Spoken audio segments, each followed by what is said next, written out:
में दो क्रिटिक्स का खून। कल रात Virar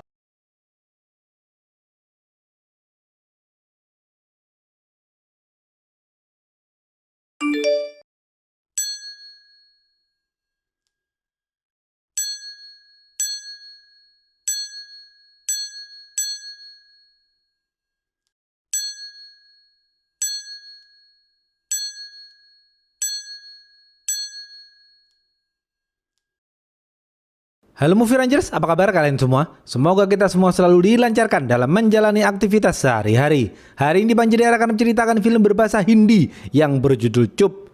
Skor IMDb-nya 8,3. Film ini dibintangi aktor Bollywood Dulquer Salman dan disutradarai oleh R. Balki. Oke, langsung aja, put your headset on and listen to me.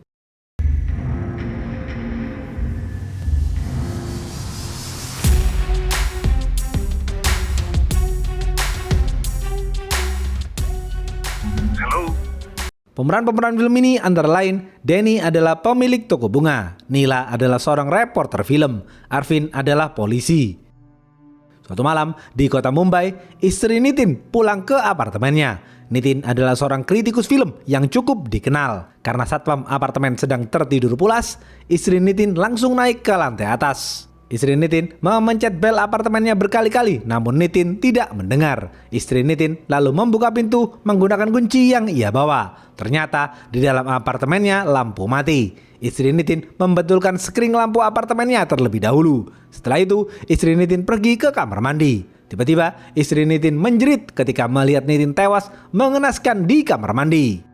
Polisi bernama Arvin dan asistennya bernama Gopal langsung melakukan olah TKP. Arvin kaget melihat kondisi Nitin yang sangat menyedihkan. Sekujur tubuh Nitin disayat dan dililit dengan plastik berlogo daun. Gopal mengatakan sayatan di seluruh tubuh Nitin terlihat sangat rapi. Gopal yakin pelakunya adalah seorang dokter. Arvin belum yakin akan hal itu. Hal yang mengganggu pikiran Arvin adalah sayatan di kening Nitin yang berbentuk segitiga. Arvin penasaran apa maksud segitiga itu. Arvin lalu menemui satpam. Arvin kecewa dengan sistem keamanan di apartemen itu yang ternyata tidak terdapat CCTV. Besok pagi, seperti biasa, pemilik toko bunga bernama Danny memeriksa seluruh stok bunga di tokonya. Danny sangat menyukai bunga dan merawat semua bunganya dengan baik. Danny hidup seorang diri. Ia tidak mempunyai siapa-siapa lagi. Terkadang, Danny suka berbicara sendiri untuk menyenangkan hatinya. Di sisi lain, Arvin terus membicarakan kasus ini. Dari laporan otopsi mayat Nitin, Arvin tidak mendapatkan petunjuk. Arvin tidak mendapatkan sidik jari pelaku dan tidak tahu apa motif pelaku.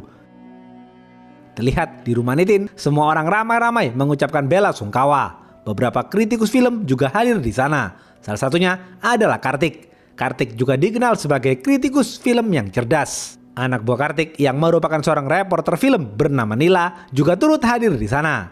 Setelah acara selesai, Nila kembali pulang. Nila mampir sejenak ke toko bunga milik Danny karena Nila sendiri juga sangat menyukai bunga. Nila sedang mencari bunga tulips. Ketika Danny memberikan bunga tulips kepada Nila, Danny terpukau dengan kecantikan Nila. Begitupun dengan Nila yang juga terpukau dengan ketampanan Danny. Setelah itu, Nila kembali pulang.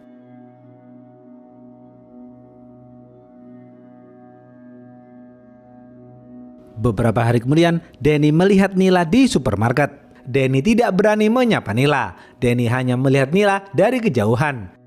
Di rumah, Nila makan malam bersama sang ibunda. Ibunda Nila tidak bisa melihat. Meskipun begitu, ibunda Nila sangat menyayangi dan merawat Nila dengan baik. Sama halnya dengan Nila, ibunda Nila juga sangat menyukai bunga dan film. Di kantor polisi, Arvin terus memikirkan kasus ini. Gopal mengatakan kepada Arvin, kemungkinan Nitin dibunuh setelah memberikan rating bintang 1 pada film berjudul Pani Panire. Padahal film Pani Panire sangat disukai banyak orang, namun Nitin justru memberikan rating bintang 1 yang berarti film itu tidak bagus untuk ditonton.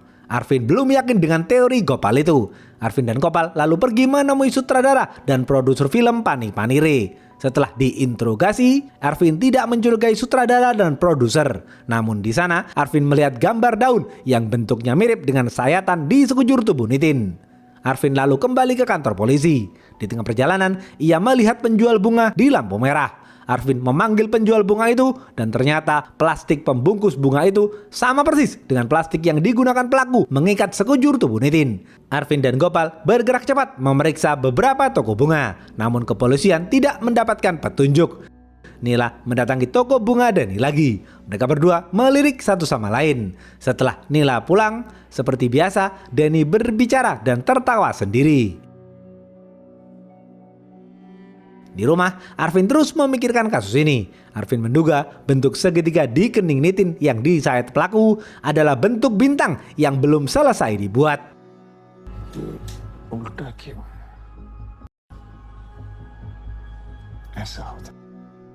Ternyata dugaan Arvin benar adanya. Besok pagi, mayat seorang kritikus film bernama Irsyad ditemukan di rel kereta api. Di kening Irsyad terdapat sayatan berbentuk bintang 1. Dengan tewasnya Nitin dan Irsyad, kepolisian terus mendapatkan tekanan dari media. Arvin dan para anak buahnya menghadap Kapolda dan mengatakan mereka yakin pembunuh Nitin dan Irsyad adalah orang yang sama. Pembunuhnya juga merupakan kritikus film. Sore hari, Denny dan Nila bertemu lagi di pasar. Mereka berdua berjalan pulang sembari mengobrol. Mereka berdua menjadi semakin dekat. Di persimpangan jalan, mereka berdua memisahkan diri. Terlihat Denny melihat sebuah poster film berjudul Third Empire yang mengambil background syuting di lapangan kriket. Tiba-tiba, malam hari, mayat seorang kritikus film bernama Prabu ditemukan di lapangan kriket. Di kening Prabu terdapat bentuk bintang 1,5. Pelaku membunuh Prabu dengan memisahkan beberapa bagian tubuhnya di lapangan kriket. Arvin baru sadar pelaku melakukan hal itu sama persis dengan kata-kata kritikan Prabu dalam film berjudul Third Empire.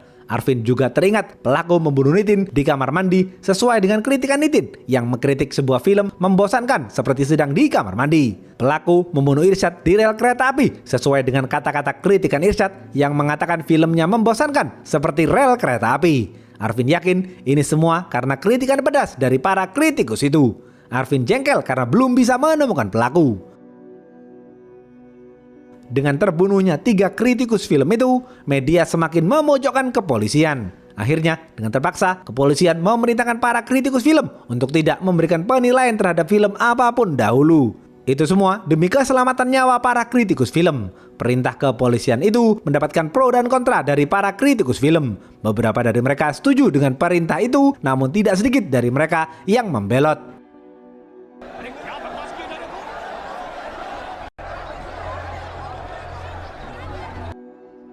Di sisi lain, Denny sedang membuat replika bunga tulip dari koran. Setelah selesai membuat, Denny pergi dan memberikannya langsung pada Nila karena hari itu Nila sedang berulang tahun. Nila sangat senang menerima hadiah itu. Nila mempersilahkan Denny masuk ke dalam apartemennya dan mengenalkan Denny kepada ibundanya. Mereka bertiga mengobrol. Ibunda Nila mengatakan kepada Denny, dari saking cintanya Nila pada film, ia memilih apartemennya dekat dengan studio film. Denny baru tahu bahwa Nila bekerja di salah satu surat kabar yang bertugas mereview film. Nila juga mengingatkan Denny bahwa hari ini adalah ulang tahun Guru Dat, salah satu sutradara senior yang cukup dikenal di industri Bollywood.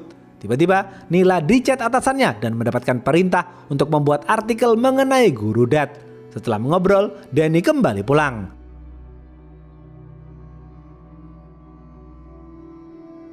Besok pagi, di kantor, Nila dan Kartik membicarakan tentang para kritikus film yang sekarang tidak bisa bebas berekspresi.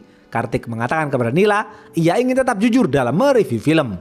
Di saat yang bersamaan, film berjudul Kalingga akhirnya dirilis. Sesuai dengan anjuran kepolisian, para kritikus film tidak boleh ada yang berkomentar negatif mengenai film. Para kritikus film patuh dengan anjuran tersebut. Para kritikus film memuji dan memberikan rating bintang 4 pada film Kalingga. Namun, Kartik tidak menghiraukan anjuran kepolisian.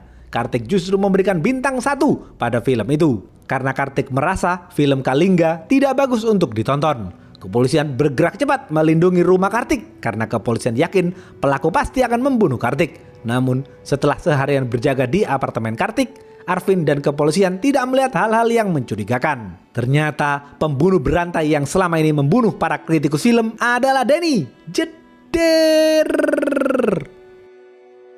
जो अच्छा है जो बुरा है वो बुरा है Malam hari, di sebuah museum seni, Denny sedang menyiksa seorang kritikus film bernama Govin. Karena Govin memberikan rating bintang 4 pada film Kalingga, Denny menggambar bintang 4 di kening Govin hingga tewas. Bagi Denny, film Kalingga tidak bagus untuk ditonton. Maka dari itu, Denny berharap para kritikus film memberikan kritik yang sesuai dengan kualitas filmnya. Selama membunuh para korban, Denny merekam semua itu dalam video dan akan dijadikan sebuah film. Besok pagi, di gudang bawah toko bunganya, Denny menghias bunga tulip di depan foto Guru Dat. Setelah itu, Denny memberikan kiriman bunga dan ucapan terima kasih kepada Kartik. Sedangkan Arvin dan kepolisian berlari ke museum seni. Di sana, kepolisian menemukan mayat Govin. Media semakin memojokkan kepolisian karena kepolisian dinilai tidak kompeten dalam menangani kasus ini. Terlihat Denny sedang menonton sebuah film yang disutradarai sekaligus diperankan oleh Guru Dat pada tahun 1959 yang berjudul Paper Flower. Denny sangat menikmati film itu karena bagi Denny film itu sangat bagus. Namun di tahun 1959 setelah rilisnya film itu justru mendapatkan banyak kritikan pedas dari para kritikus film. Malam hari, Nila mendatangi toko Denny. Mereka berdua membicarakan film dan bermesraan. Denny dan Nila mulai saling jatuh cinta.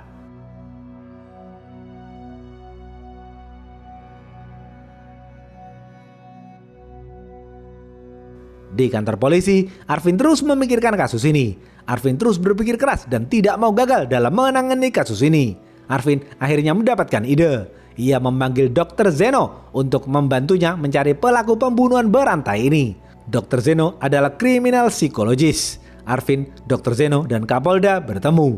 Mereka bertiga membicarakan kasus ini. Dr. Zeno mengatakan, jika ingin menangkap seorang psikopat, kita harus berpikir seperti psikopat. Melihat cara pelaku membunuh korban, Dr. Zeno yakin pelakunya adalah seorang lelaki.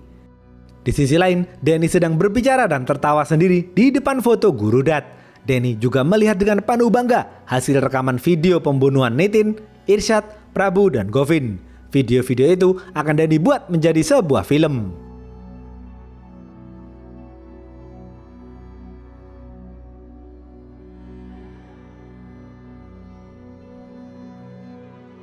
Dr. Zeno mulai mempelajari kasus itu. Setelah dipelajari, Dr. Zeno menemukan sesuatu. Dr. Zeno memaparkan penemuannya itu kepada Kapolda dan Arvin.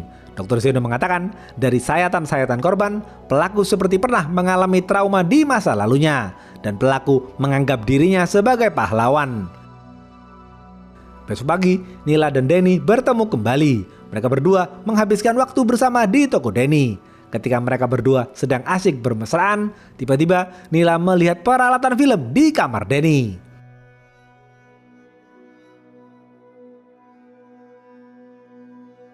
Dr. Zeno, Arvin, dan Gopal sedang sibuk mengumpulkan data-data mengenai siapa saja sutradara yang pernah menerima kritikan pedas dari kritikus, khususnya selama 10-15 tahun terakhir.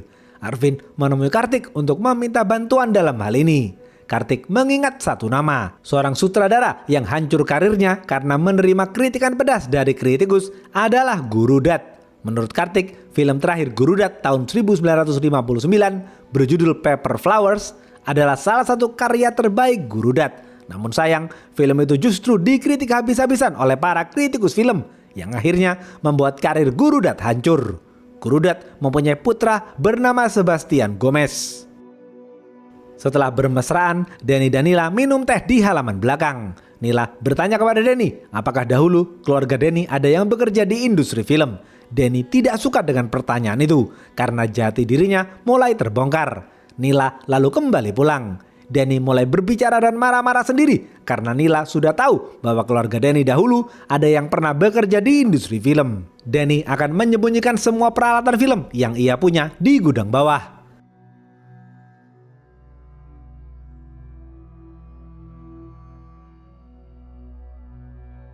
Arvin dan Dr. Zeno masih terus berdiskusi dengan Kartik. Mereka bertiga sepakat menjadikan Nila sebagai umpan untuk memancing pelaku. Nila akan diperintahkan untuk mengkritik pedas sebuah film berjudul Ding Dong yang akan dirilis dalam waktu dekat. Dengan begitu, Nila akan menjadi target pelaku. Tak lama kemudian, Nila dipanggil ke rumah Kartik. Mau tidak mau, Nila terpaksa menerima perintah kepolisian itu. Tiba-tiba, di rumah Kartik, Arvin melihat bungkus plastik berlogo daun yang digunakan pelaku ketika membunuh Nitin. Kartik menjawab, ia mendapatkan plastik itu dari bingkisan bunga di hari yang sama ketika mayat Govin ditemukan. Arvin yakin bingkisan bunga itu dari pelaku. Arvin langsung memeriksa rekaman CCTV apartemen Kartik. Namun sayang, Denny tidak terekam di rekaman CCTV itu. Nila lalu diperintahkan pulang, sedangkan Arvin terus mendiskusikan kasus ini dengan Dr. Zeno. Setibanya di apartemen, Nila mendapatkan hadiah dari Denny. Nila sangat senang dengan hadiah itu. Namun di sisi lain, Nila juga ketakutan karena ia harus memberikan kritikan pedas pada film Ding Dong nanti. Nila takut karena ia akan menjadi target pelaku berikutnya. Nila curhat kepada sang ibu. Sang ibu mencoba menenangkan Nila. Sang ibu mengatakan semuanya akan baik-baik saja. Beberapa hari kemudian, film berjudul Ding Dong dirilis. Seperti yang sudah direncanakan, Nila diperintahkan memberikan kritikan pedas pada film itu. Nila terpaksa menuruti kemauan Arvin. Padahal bagi Nila, film itu sangat bagus dan berhak mendapatkan pujian. Malam hari, Nila membuat review tidak bagus pada film itu dan mempublishnya. Seluruh kepolisian langsung berjaga ketat di apartemen Nila. Besok pagi, giliran Denny menonton film Ding Dong. Denny dan para penonton lain sangat menikmati film itu. Setelah menonton film itu, Denny kembali pulang. Di tokonya, Denny mulai membaca hasil review dari para kritikus. Mereka semua memberikan pujian pada film itu. Namun Denny kaget ketika melihat satu-satunya kritikan pedas untuk film itu yang ternyata berasal dari Nila. Seketika itu, Denny langsung emosi dan berniat membunuh Nila. Meskipun Denny mencintai Nila, namun Denny tetap akan membunuh Nila. Dan Denny dengan senang hati akan melakukan hal itu.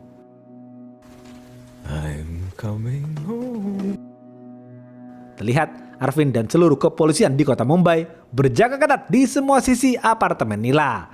Arvin menemani Nila di dalam apartemennya. Nila yang sedang gelisah berusaha menelpon Denny namun dilarang oleh Arvin. Arvin terus menenangkan Nila. Tak lama kemudian, Denny pergi ke apartemen Nila menggunakan sepeda. Setibanya di pos satpam apartemen, Arvin melarang Denny masuk. Namun karena Nila memaksa, Arvin terpaksa mengizinkan Denny masuk. Ketika Denny masuk, Nila langsung memeluk Denny dengan erat. Denny lalu membimbing Nila ke dalam kamarnya. Terlihat Denny memijat-mijat kepala Nila hingga Nila tertidur. Setelah tertidur, Denny keluar kamar dan berbicara dengan Arvin. Arvin mempersilahkan Denny untuk pulang, namun Denny menolak. Dengan dalih, Denny akan ikut menjaga Nila di sana. Tiba-tiba, Nila berteriak karena mimpi buruk. Denny kembali masuk ke dalam kamar dan menenangkan Nila. Melihat Denny dan Nila yang sedang berpelukan, Arvin menjauh sejenak dan merapikan bunga di ruang tengah. Tiba-tiba, Denny mencekik Nila dengan plastik berlogo daun dan melempar Nila ke jendela. Nila terjatuh tepat di halaman gedung sebelah yang tidak lain adalah studio film. Denny dengan cepat menutup guling dan bantal Nila menggunakan selimut. Arvin tertipu dan menganggap itu adalah Nila. Arvin tidak tahu bahwa itu hanyalah tumpukan guling dan bantal. Denny lalu keluar kamar Nila dan Arvin menutup pintu kamar Nila. Denny marah-marah kepada Arvin untuk mengelabui Arvin. Arvin emosi dan mengusir Denny. Denny berhasil membodohi Arvin. Denny langsung berlari ke halaman belakang gedung sebelah. Di sana, Denny menggendong Nila dan membawa Nila ke dalam gedung studio film.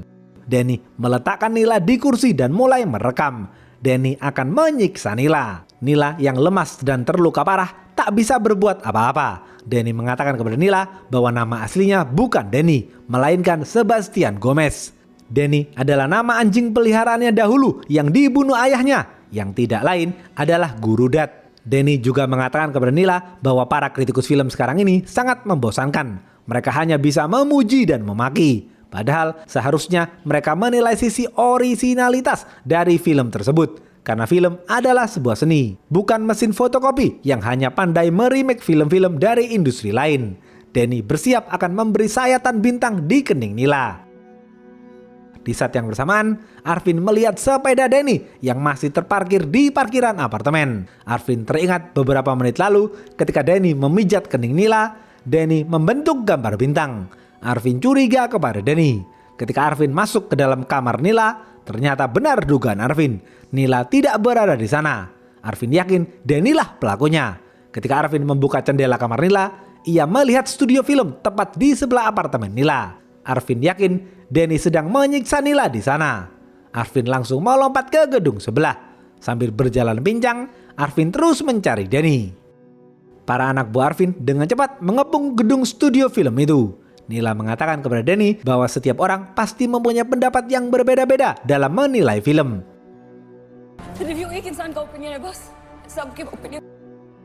Namun Denny tidak peduli dan tetap menyatakan bahwa Nila bersalah. Denny senang karena sebentar lagi ia akan membunuh Nila. Dengan terbunuhnya Nila, maka pembuatan filmnya sendiri yang ia beri judul Cup akan selesai. Denny akan melepas lampu sorot raksasa yang akan menghancurkan kepala Nila. Namun Arvin dengan cepat datang dan menyelamatkan Nila. Arvin langsung menembak tepat ke dada Denny hingga Denny jatuh tersungkur. Nila langsung dilarikan ke rumah sakit. Kapolda melakukan konferensi pers dan mengatakan kepolisian telah berhasil memecahkan kasus ini.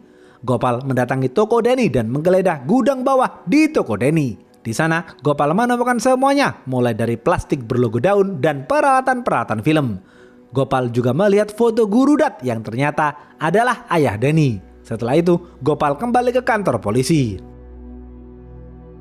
Besok pagi, kepolisian, Arvin, Dr. Zeno, dan Nila menonton bersama film berjudul Cup yang dibuat sendiri oleh Denny alias Sebastian Gomez.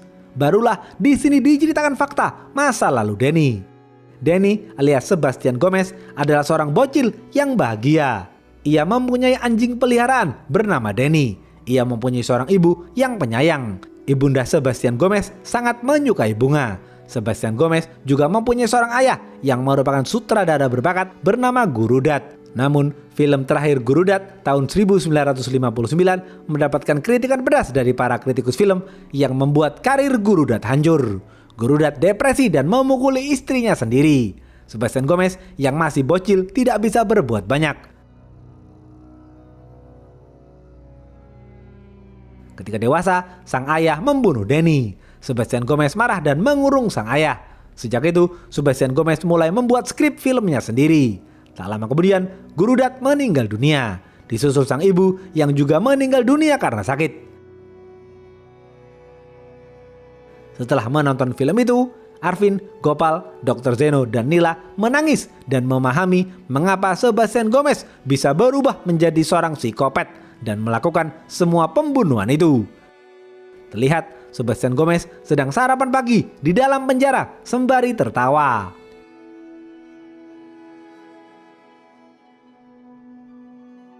Habis. Apa pesan dari film ini? Mengkritik dan mencaci adalah dua hal yang berbeda. Kita boleh mengkritik, namun kita tidak boleh mencaci. Hati-hati dalam mengkritik seseorang, karena bisa jadi kritikan kita bisa menyakiti perasaan atau bahkan menghancurkan karir seseorang. Karena itu, jika kita ingin mengkritik, sampaikan kritik itu dengan tata cara dan bahasa yang santun. Oke, segitu aja video kali ini. Stay watching and see you.